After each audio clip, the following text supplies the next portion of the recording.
All right, here we are live on Facebook and Instagram.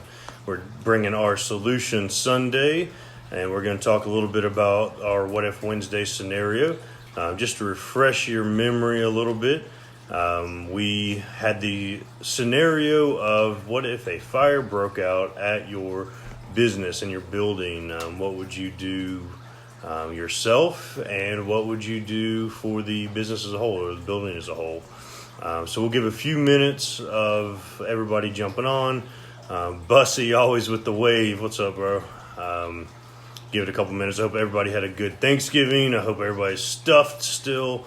I know we had plenty of leftovers that we dodged out of, thankfully, because leftovers would go on for weeks here, so we kind of skipped out on those. Heather is not a leftover eating type, so we really kind of don't do leftovers too much. We got to cook fresh every night because she's a diva. So we do that.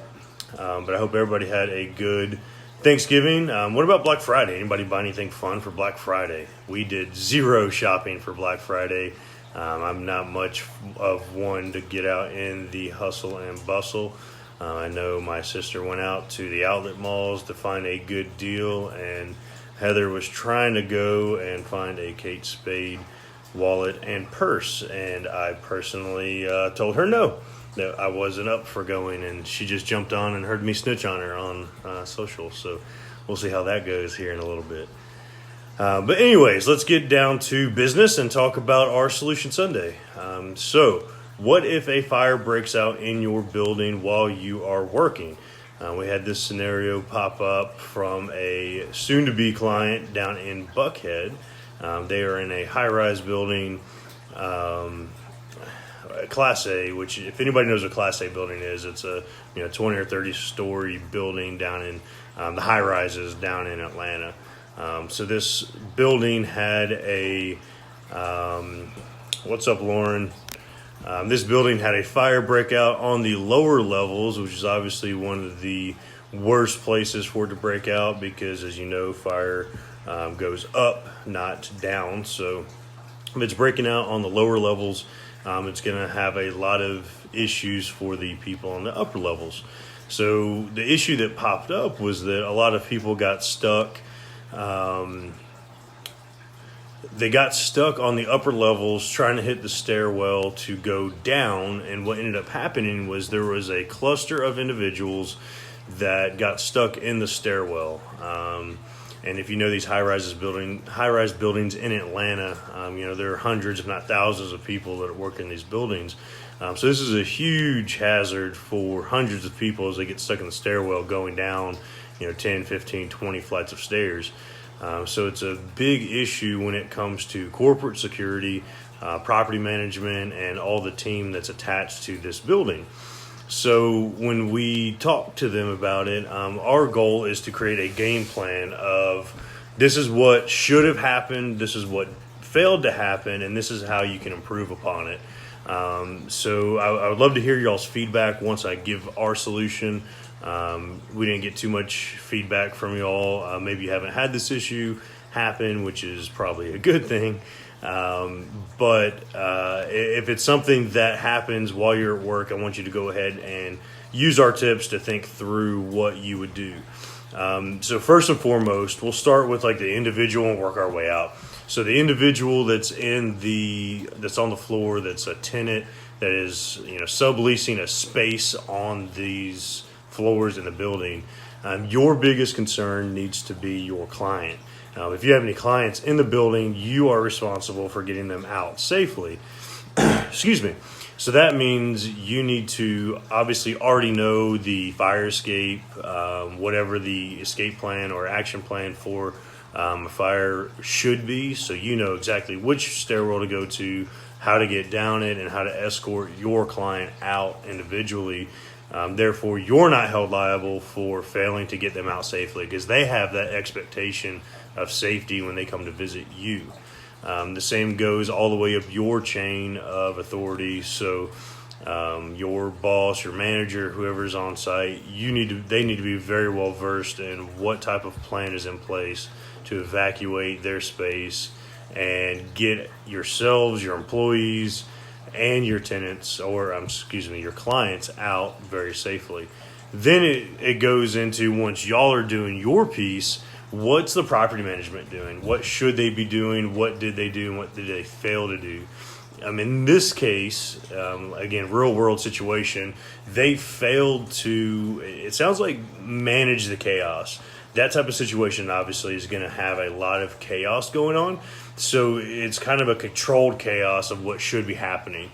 So the property management needs to have a plan in place that incorporates the property management team, the security team, the engineering team, which is like the maintenance staff, as well as the cleaning crew, any type of cleaning team that's on site. Usually these type of buildings are going to have anywhere from 10 to 20 or more people working at a time. And that's the entire staff, everybody that I just mentioned. So it's not going to be just the property management that's on site, but every piece of that puzzle is going to be on site working. So they all have a piece of the puzzle that they should be doing.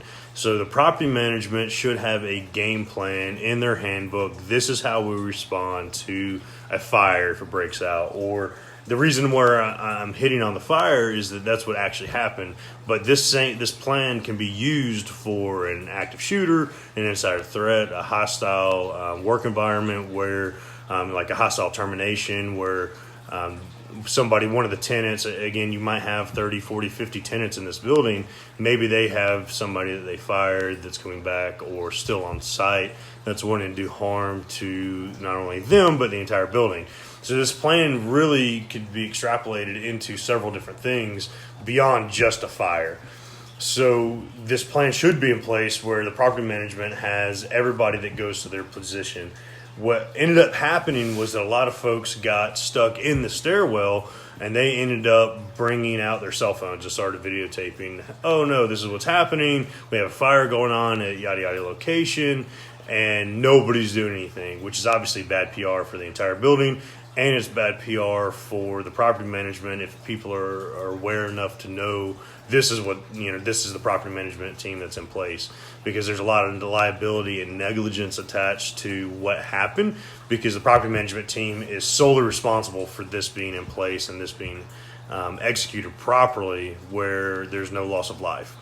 So they should have a plan in place where this property manager goes to this location, the security team goes to this location, these engineers go to these locations, and the cleaning crew should go to these locations. So they have people in place where as you funnel down the stairwell, there's somebody at the bottom of the stairwell or at every few levels saying, move through, kind of directing traffic, if you will, where they can funnel them outside in a safe manner and there's not a huge cluster of people trying to push through this one area that is, we call it the fatal funnel, where a lot of people die because they're all trying to push through this one narrow area. So you want to avoid that because that's where the biggest hazard is. So with this plan in place, this is what we're going to work on developing with them is where should everybody be, what should be happening, and who should be doing what at what point. That also includes contacting law enforcement, contacting the fire department, making sure the emergency response is on their way. It goes all the way for property management. They should be contacting the local media. Once a lot more is actually, obviously, that's not the first line of response, but they should be contacting the media so that they can get a report out. This is what actually happened. Get ahead of the negative PR. When I worked in corporate security down in Buckhead, the media would show up instantly. They always have somebody on site very quickly. We had a lot of riots because there was a senator that worked in our building, so there would always be riots at the same time, same place, same day of the week. So if we weren't actually actively having a plan in place and actively engaged in what was happening, the media would show up and just take over the whole scene. And that's like worst case scenario, terrible PR, terrible situation, and it creates that chaos that you really want to avoid.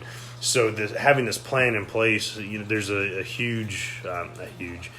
famous quote that goes along the lines of failing to plan is planning to fail. And if you don't have this plan in place, that's where a lot of the liability is going to fall on this property management team because they didn't do their due diligence to take care of everybody that's in the building. So that's what we're working through with them, is have this plan in place. For the individual that's watching, you need to make sure you have a plan in place. Excuse me. You need to make sure you have a plan in place. Don't rely on law enforcement. Don't rely on the fire department. Don't rely on property management to come through and notify you that, hey, this is what's going on. This building didn't even have a alert system throughout every floor. That's a huge thing they need to have. They need to have essentially a PA that can announce it, or a fire alarm, obviously, that hits every single floor. So that way everybody's notified without fail. That didn't happen in this situation.